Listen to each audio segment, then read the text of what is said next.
ऐसे मौके पर मैं आपके सामने मौके से संबंधित कुछ बातें कहना चाहूँगा।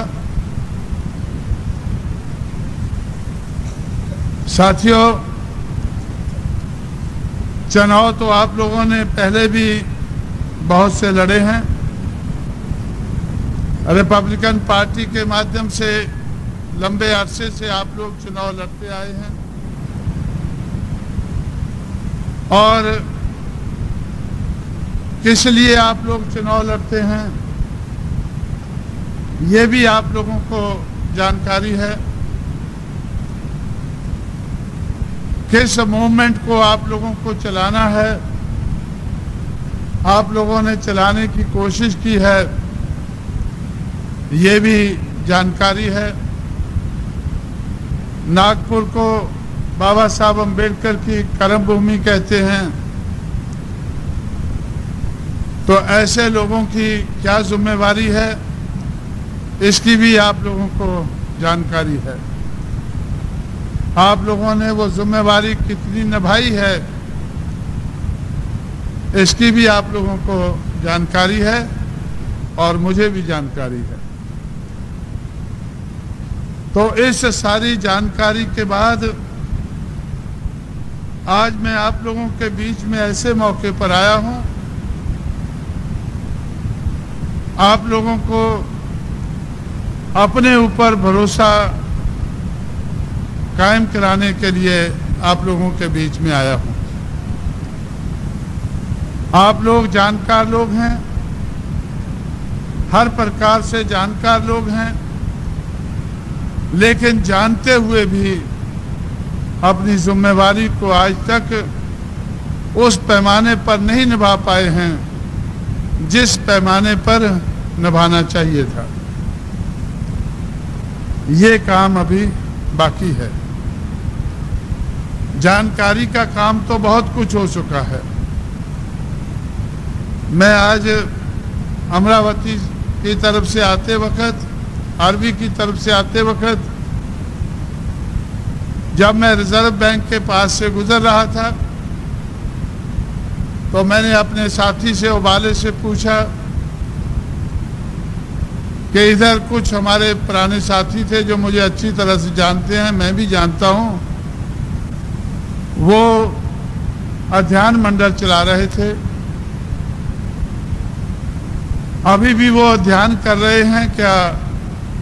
अध्ययन उनका खत्म हुआ है, संपला है या नहीं संपला है? अगर अध्ययन संपला है तो फिर काम शुरू हो जाना चाहिए। अध्ययन तो बहुत हो गया है। अध्ययन किसी मकसद के लिए किया जाता है, अध्ययन ही एक मकसद बन के ना रह जाए। मुझे ऐसा लगा है कि जो सूझबूझ वाले पढ़े लिखे लोग हैं नागपुर के, जिनकी बड़ी जिम्मेवारी थी कुछ करने की, वो अध्ययन करके ही घर में बैठ गए हैं।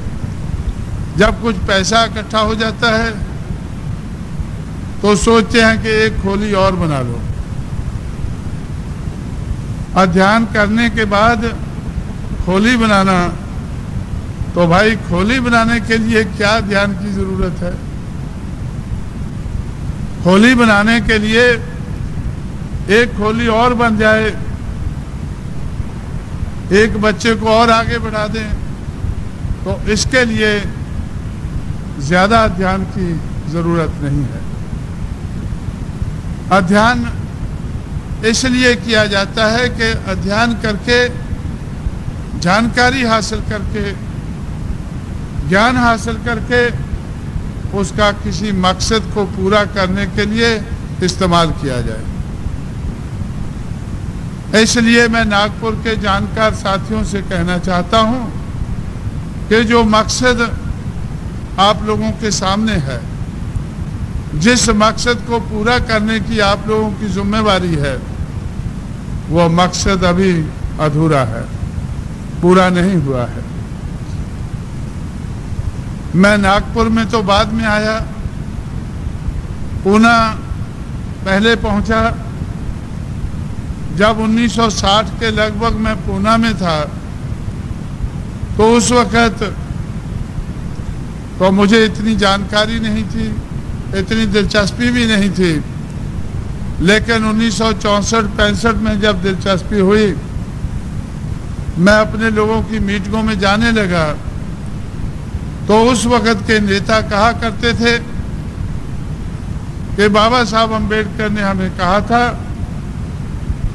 कि जाओ अपनी दीवारों पर लिख लो कि हमें इस देश की शासित कर्ता जमात बनना है। जाओ अपनी दीवारों पर लिख लो, हमें इस देश की शासित कर्ता जमात बनना है। मुझे बहुत अच्छा लगता था। मैं सोचता था कि ये बहुत अच्छी बात कही है, अब इसको पूरा करना है। जो लोग कहते थे कि बाबा साहब ने ऐसा कहा है, वो तो भूल भी गए हैं। जब मैं उनको याद कराता हूं, तो गांधी जी के खादी के कपड़े उनको परेशान करते हैं। दादा साहब रूपते एक नेता थे, आप लोगों ने नाम सुना होगा। वो इस बात को बहुत कहा करते थे। जब वो खादी पहनकर एमएलसी बने, फिर मिनिस्टर बने, तो मैंने उनसे कहा कि जब मेरी आपसे पहले मैंने आपका भाषण सुना था, मुझे आपकी ये बात बहुत पसंद आती थी कि हमें इस देश की शासित कर्ता जमात बनना है। लेकिन उस दिशा में तो आप लोग बढ़ते नजर नहीं आ रहे हैं। उस दिशा में आप बढ़ते नजर नहीं आ रहे हैं।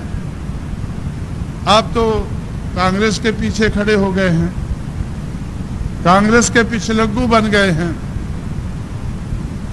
और मैं समझता हूं, और मेरे से ज्यादा आप समझते होंगे, कि कांग्रेस पार्टी ब्राह्मणवाद की ए टीम है। ब्राह्मणवाद को इस देश में टिकाए रखने का काम जितना कांग्रेस ने किया है, उतना किसी दूसरी पार्टी ने नहीं किया है। बीजेपी के लिए तो अभी करना बाकी है। कांग्रेस ने गांधी जी की देखरेख में ब्राह्मणवाद को टिकाए रखने के लिए जितना बड़ा काम किया है, वो उसका ज्ञान मुझे annihilation of caste, what Congress and Gandhi has done to the untouchables of India, ये 2 किताबें पढ़ने से, 2 किताबों का थोड़ा सा ध्यान करने से मुझे बड़े पैमाने पर इस बात का एहसास हुआ कि कांग्रेस ब्राह्मणवाद की ए टीम है, Bharatiya Janata party B team है। भारतीय जनता पार्टी को कांग्रेस के मुकाबले का ब्राह्मणवाद को टिकाए रखने का काम करने की अभी बहुत जरूरत है। आज तक जो ब्राह्मणवाद को टिकाया है, गैर बराबरी को इस देश में टिकाया है, तो उसमें कांग्रेस का बहुत बड़ा हाथ रहा है। कांग्रेस के पीछे अगर बाबा साहब अम्बेडकर को मानने वाले लोग खड़े हो जाएं, तो कांग्रेस मजबूत होती है। कांग्रेस के पीछे ये क्यों खड़े होते हैं कि कांग्रेस एक मजबूत पार्टी है। रिपब्लिकन पार्टी, बाबा साहब की पार्टी कमजोर पार्टी थी। कमजोर पार्टी को छोड़कर कांग्रेस के पीछे खड़े हो गए, कांग्रेस और मजबूत हो गई। मेरा ये पहले से विश्वास था। मैं आपके पास इस मौके पर आया हूं, इस विश्वास के साथ आया हूं कि आज आप लोग मेरी बात को मानने लगेंगे। लेकिन मैं बात वही पुरानी कहता हूं। बहुत पहले से मैं कह रहा था कि बहुजन समाज ही इस देश में एक शक्ति है। अगर बहुजन समाज कांग्रेस के पीछे खड़ा हो जाए, तो कांग्रेस की शक्ति बनती है और उस शक्ति का इस्तेमाल करके उसकी सरकार बनती है। अगर किसी और पार्टी के पीछे हम लोग खड़े हो जाएं, तो उसकी शक्ति बनती है, उसकी सरकार बनती है। लेकिन अगर हम लोग इनके पीछे से हट जाएं, कांग्रेस के पीछे से हट जाएं, अपने पैरों पर खड़े हो जाएं, जितना हम उसके पीछे से हटेंगे उतनी वो पार्टी कमजोर होगी। कांग्रेस पार्टी को कमजोर करना अंबेडकरवादी लोगों का काम होना चाहिए था। वो कैसे कर सकते थे कि अपने लोगों को कांग्रेस के पीछे से हटाते, कांग्रेस कमजोर होती।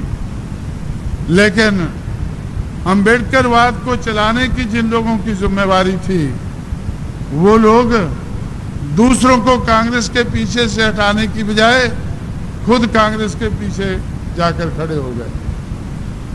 अपना लालच, अपना स्वार्थ पूरा करने के लिए वो लोग कांग्रेस के पीछे खड़े हो गए। उस वक्त मुझे थोड़ी थोड़ी जानकारी हो रही थी। मैं उनसे पूछ रहा था कि भाई, जो काम आप कर रहे थे, मैं तो समझता हूं अच्छा कर रहे थे, जो काम